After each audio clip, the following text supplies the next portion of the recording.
வணக்கம்.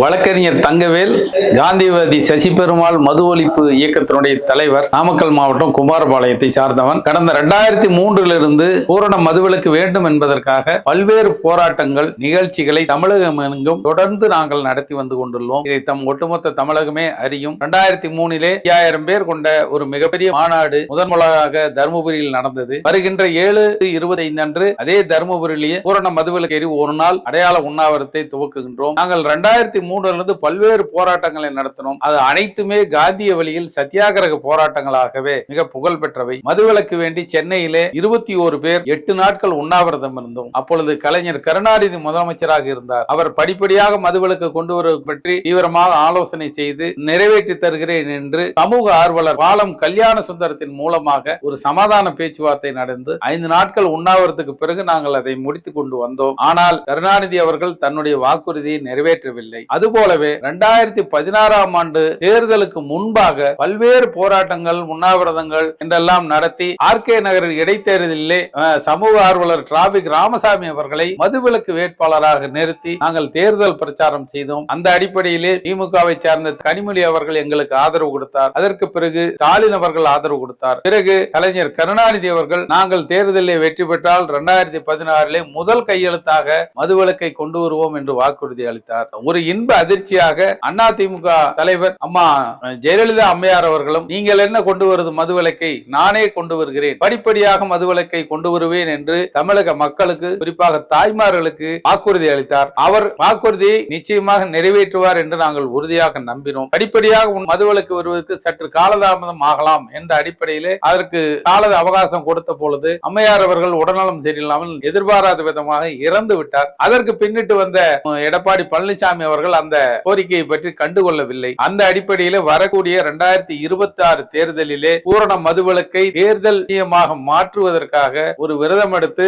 நாங்கள் தருமபுரியிலே உண்ணாவிரதத்தை துவக்குகின்றோம். தொடர்ந்து தமிழகம் முழுவதும் சூறாவளி சுற்றுப்பயணத்தை நடத்தி மதுவிலக்கை முக்கிய பிரச்சனையாய் மாறுகிற தேர்தலிலே மதுவிலக்கு அமல்படுத்துவதற்கான முழு முயற்சிகள் ஈடுபட நாங்கள் உறுதியேற்றுள்ளோம். எத்தனையோ ஏழை எளிய மக்கள், எத்தனையோ தாய்மார்கள் கண்ணீர் கடலிலே மிதக்கின்றார்கள். இந்த மது போதையினால் தினசரி தமிழகத்திலே 60 லட்சம் தாய்மார்கள் வீட்டிலே அடி வாங்குகின்றார். இளம் மாணவர்கள், 15 வயதுக்கு மேற்பட்ட சிறுவர்கள் எல்லாம் இப்பொழுது போதைக்கு அடிமையாகி கொண்டுள்ளார்கள். இப்பொழுது நாம் விழிக்காவிட்டால் இனி எப்பொழுதுமே விழிக்க முடியாது என்ற இக்கட்டான சூழ்நிலையிலேயே தமிழகம் இருக்கின்றது. அதற்கு தாய்மார்களும் அன்பு நண்பர்களும் சமூக ஆர்வலர்களும் முழுமையாக இந்த போராட்டத்திற்கு ஆதரவு கொடுத்து இந்த சாத்வீக சத்தியாகிரக போராட்டத்தை வெற்றி பெற செய்ய வேண்டும் என்று உங்கள் அனைவரையும் திறம்தாத்தி பணிவோடு கேட்டுக்கொள்கிறோம். மதுவிலக்கு ஏன் வேண்டும், மதுவிலக்கு அவசியமா என்ற பல்வேறு விதமான கேள்விகள் எழும்புகின்றன. இவ்வாறு கேட்பவர்களிடம் நாங்கள் மிக பணிவோடு சொல்வதெல்லாம், உங்கள் குடும்பத்திலே உங்கள் மகனோ அல்லது உங்கள் மருமகனோ குடிகாரனாக இருந்தால் அதிலே கேள்வி எழுமா, குடிப்பது வேண்டுமா வேண்டாமா என்ற கேள்வியை எழாது. ஒவ்வொரு வீட்டிலும் துன்பம் துன்பம் துன்பம். ஒரு குடிகாரன் இருந்தால் அவனை சுற்றி 40 குடும்பங்கள் பாதிக்கப்படுகின்றன. அவனுடைய தாய், தங்கை, அக்கா, அண்ணன், தம்பி, இப்படி அவன் ஒரு மனிதன் தனி மனிதன் அல்ல. அவனை சுற்றி 40 உறவினர்கள், நண்பர்கள் அனைவரும் இருக்கின்றார்கள். அத்தனை பேரும் பாதிக்கப்படுகிறார்கள். இன்று தமிழக அரசுக்கு வருமானம் 55,000 கோடி என்கின்றார்கள்.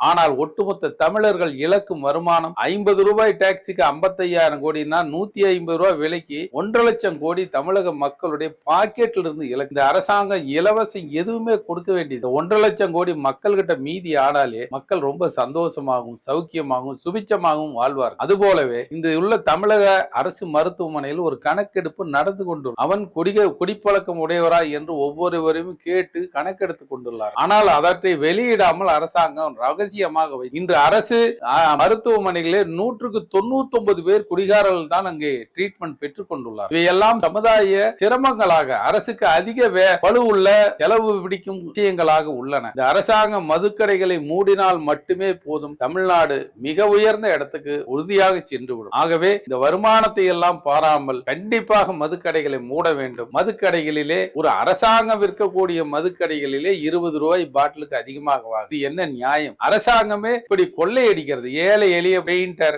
ஆசாரி, மூட்டை துமக்கவன் எல்லாம் கஷ்டப்பட்டு காலையில இருந்து சாயந்தரம் வரை கஷ்டப்பட்டு வேலை செய்து தன் உடல் வலியை போக்குவதற்காக வந்து ஒரு குவார்டர் வாங்குறான். அவங்கிட்ட 20 ரூபாய் திருடி திங்கிறது எந்த விதத்துல மிக கேவலமான ஒரு விஷயமாக தெரிகிறது. இந்த மாதிரி எல்லாம் இந்த அரசாங்கம் நடக்கணுமா? இதுலதான் மாவட்ட ஆட்சியரும், எஸ்பி, முதலமைச்சர் எல்லாரும் பங்கு போட்டுக்கிட்டு வெக்கமில்லை. இதை விட ரோட்ல ஒரு துண்டு போட்டு பிச்சை எடுத்து இவரெல்லாம் திங்கலாம். மிகப்பெரிய அவமரியாதையை ஏற்படுத்தி கொண்டுள்ளார்கள். ஆகவே அரசாங்கம் உடனடியாக இந்த மதுக்கடைகளிலே அதிக விலைக்கு விற்பதை உடனடியாக தடுக்க வேண்டும். மதுக்கடைகளை முழுமையாக மூடி பூரண மதுவிலக்கை அமல்படுத்த வேண்டும். அப்படி செய்தால் நாட்டிலே கொலை, கொள்ளை, கற்பழிப்பு போன்ற கொடும் துயர்கள் நீங்கி மக்கள் அனைவரும் நலமோடு வாழ்வார்கள். ஆகவே பூரண மதுவிலக்கை கட்டாயமாக அமல்படுத்த வேண்டும். வரக்கூடிய தேர்தலிலே தாய்மார்கள் அனைவரும் எங்கள் ஓட்டு மேட்டும் என்றால் மதுவிலக்கை அமல்படுத்துவீர்களா, மதுக்கடைகளை மூடுவீர்களா என்ற கேள்வியை எழுப்புவார்கள். அரசியல்வாதிகள் வேறு வழியின்றி மூட வேண்டிய ஒரு கட்டாயமான நிலையை நாங்கள் உருவாக்கும். அதற்கு பெரியவர்கள் அனைவரும் ஆதரவு தர வேண்டும். இதுல மிக கொடுமையான விஷயம், இளைஞர்கள் 16, 17 வயசு வரைக்கும் வேலை செய்யறாங்க, படிக்கிறாங்க. அது முடிச்ச உடனே எங்காவது வெளியூருக்கு வேலைக்கு போயிடறாங்க. அப்ப பெற்றோர்கள் பக்கத்துல இல்ல. அப்ப அங்க போய் நண்பர்களோடு சேர்ந்து மது இருந்தாங்க. வேலூர்ல நாங்கள் மதுவிலக்கு பிரச்சாரம் செய்யும் போது இளைஞர்கள் கூறினார்கள், மது குடிப்பது தவறு என்று எங்களுக்கு தெரியாது, யாரும் எங்களுக்கு அப்படி சொல்லித்தரவில்லை என்று சொன்னார்கள். அப்படிப்பட்ட மிக மோசமான நிலையை நான் சென்று கொண்டுள்ளோம். இந்த மதுவிலக்கு பிரச்சாரம், மதுவிலக்கு போராட்டங்கள் எல்லாம் வெறும் போராட்டமாக மட்டுமல்ல, சமூக விழிப்புணர்வு பாடமாக. இதையெல்லாம் படிக்கும் பொழுது பத்திரிகை செய்தியிலே, டிவிகளிலே பார்க்கும் போது இளைஞர்கள் குடிப்பது வேண்டாம் என்ற சிந்தனையை வளர்த்து கொள்வதற்கு வாய்ப்பாக. நன்றி, வணக்கம்.